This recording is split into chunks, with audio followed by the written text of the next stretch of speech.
Assalamualaikum warahmatullahi wabarakatuh. My name is NURINQASRINA binti IZDIHAR. My matrix number is 11918333.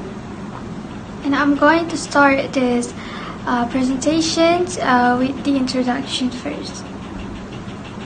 According to Jajang Jahroni 2018, heresy or bid'ah has become an issue in Indonesia over centuries.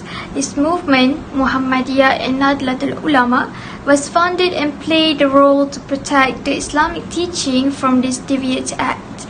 The main aim of this research is to do the comparison between these two Islamic movements, Muhammadiyyah and Nahdlatul Ulama, in context of the definition, concept, and method of Tajdid in encountering bid'ah.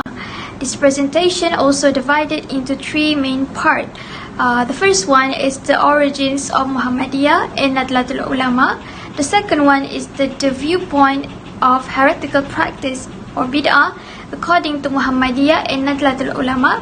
And the third one is the method of Muhammadiyyah and Nahdlatul Ulama in encountering bid'ah practices in Indonesia. And last but not least is the conclusion.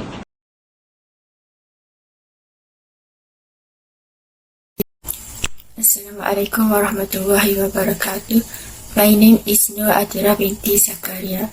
I will explain about the origin of Muhammadiyyah and Nahdlatul Ulama. The contemporary intellectual and political debates in Indonesia and around the world highlight the widespread roles of Muhammadiyyah and Nahdlatul Ulama among the community. The two main Islamic groups arose as a result of specific reasons. Muhammadiyyah is an Islamic movement based on the Al-Quran and As-Sunnah, Islamic Aqidah, and also the movement with the Da'wah Amar Ma'ruf Nahi Munkar. Muhammadiyyah was established by K.H. Ahmad Dahlan in Yogyakarta on Zulhijjah 18 November 1912. The thought of K.H. Ahmad Dahlan, influenced by Muhammad Abduh and Rashid Rida, emphasized that the rise of heresy, bid'ah, superstition, khurafat, and belief tahayul in the Muslim society at the time could pollute the Islamic creed. Muhammadiyyah is an Islamic organization that has the characteristic of renewal in carrying out its presence in community with the goal of improving the life of the Islamic society. Muhammadiyyah mission in its Da'wah movement is to lead the way in renewing people knowledge about Islam, reforming the Islamic education system, building social service facilities, and also empowering the community. Next is the origin of Nahdlatul Ulama. The development of the Nahdlatul Ulama organization began with a number of intellectual forming discussion groups. According to Nahdlatul Ulama official page, K.H. Abdul Wahab Hasbullah was established Tashwirul Afkar, also known as Nahdlatul Fiqh or Awakening of Thought, in 1914. Nahdlatul Watun or the Awakening of the Country was created in 1916 by the Pesantren Kiai. This is a movement to fight against the Dutch colonialism. Then, in 1980, Nahdlatul Tujar or the Rise of the Merchant was founded as an organization for traders in the colonial era. Furthermore, in 1926, the scholar saw many problems in terms of religious, sectarian, social, and national development in society. Because of that, K.H. Hashim Ash'ari was established Nahdlatul Ulama, which means the awakening of the ulama. Because of the effort by some charismatic figures, Nahdlatul Ulama has become the largest Islamic organization in Indonesia.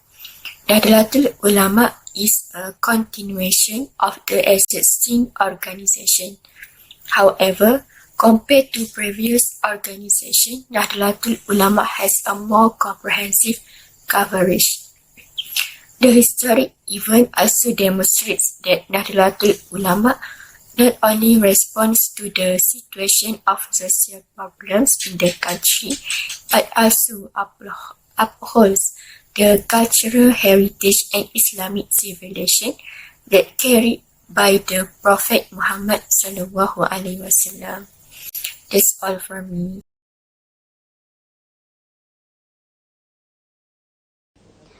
The difference in the concept of bid'ah between Muhammadiyah and Nahdlatul Ulama has a significant influence on society. Various types of bid'ah are committed by Muslims. They did it in a defiance of the Prophet's Sunnah. As a result, the Sunnah has nearly vanished. The wrong appears to be right, while the right appears to be wrong. Bid'ah is a deemed Sunnah, while Sunnah is considered bid'ah. The existence of disagreement between Muhammadiyah and Nahdlatul Ulama on the definition of bid'ah had a significant impact on the community.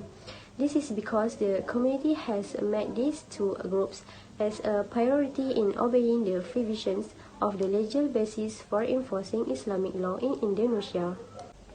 The meaning of bid'ah in Muhammadiyah derived from the term bada'ah, which means to create or begin something new that has never been done before. Bid'ah is a manner in which religion is formed, in which the way is comparable to Sharia and is intended to be performed excessively in worshipping Allah subhanahu wa ta'ala. Imam Ash-Shatibi explained in his book, In Islamic Principle, anything done in religious matter is bid'ah, but if something new is developed in worldly issues, such as forbidding jobs, it is not considered bid'ah. While Ibn Rajab al-Hanbal has stated it is bid'ah to invent new things in Sharia without proof.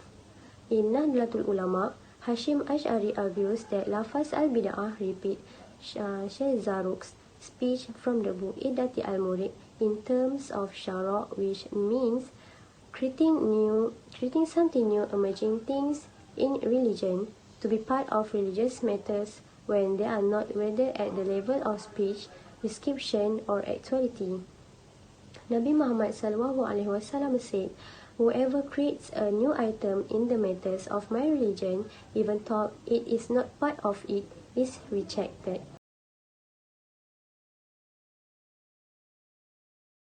The Tajdid method of Muhammadiyah and Nahdlatul Ulama are based on the Quran and Sunnah, and al-aqlu reasoning is accepted as long as it is aligned with Quran and Sunnah.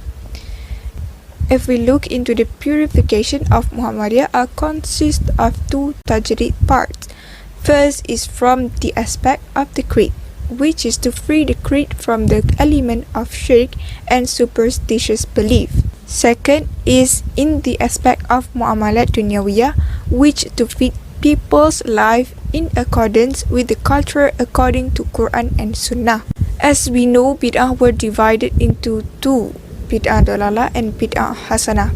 Thus, Muhammadiyah utilized ijtihad, which bayani semantic method that uses a language approach, ta'lili using a reasoning approach, and lastly, istilahi, which is a method of establishing law using a benefit approach. They also use ijma', qiyas, masalih mursalah, and uruf in the ijtihad technique.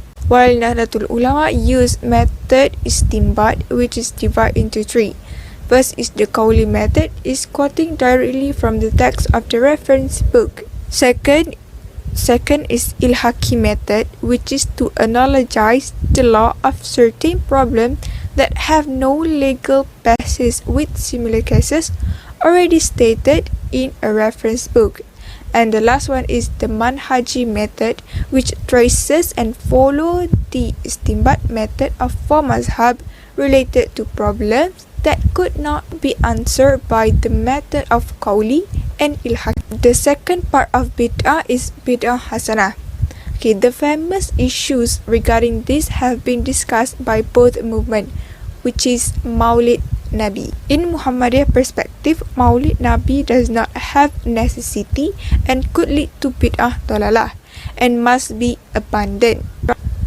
This was contrast to the Nahdlatul Ulama perspective that believe Maulid Nabi would provide rewards and the festival as appreciation and gratitude for the birth of Prophet.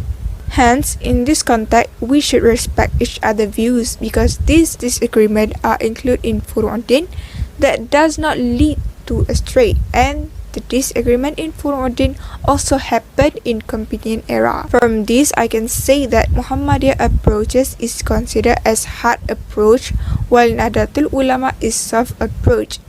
However, both methods in countering bid'ah are great and aligned with Islam need for Muslim generation. So now we are arrived at the end of the presentation, which is the conclusion.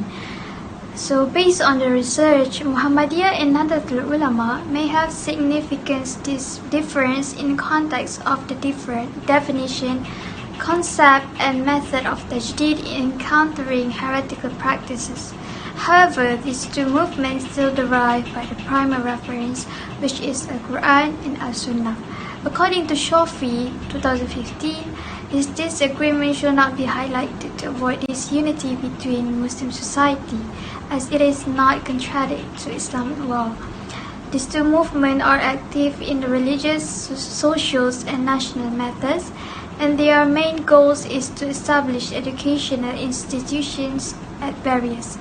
These similarities must be nurtured and developed for the achievement of the nation and Ummah to the community in Indonesia. By Bin Faz, Abdullah and Ismail 2015. That's all from us. Thank you.